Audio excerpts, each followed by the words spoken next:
Hello and welcome to part 17 of this web design tutorial for teens. So the first thing that we're going to do in this part is begin learning about functions. So let me just clean up everything that we have here. Okay, now to write a function, we have to type function and then we'll give it the name. We'll type the name of the function that we want. So let's say we want the name of this function clicked. We'll actually type it in camel case. And then to write the function, you type bracket, and then you put curly braces right here, and then you click enter. Now inside of these two curly braces, you can type whatever you want this function to do.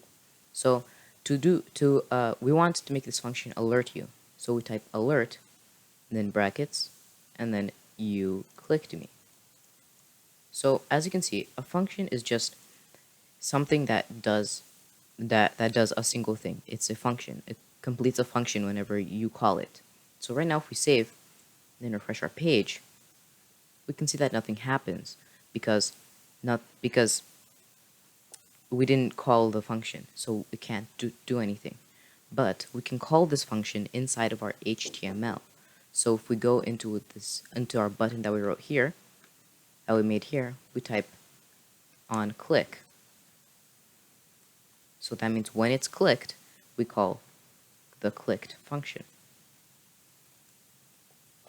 Now if we save and then refresh our page, and then if we click this button, the function is called. So another thing that we can also do with JavaScript is not just write it inside of our HTML, but we can just copy our function here, and then we will delete this script, and then we'll add a file, and then we'll call it, let's say, script.js.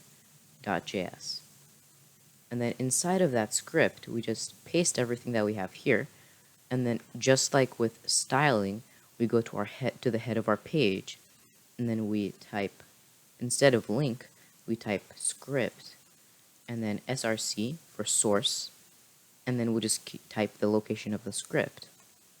Now we close it. Then if we save, then refresh our page, and then click, not the same thing happens.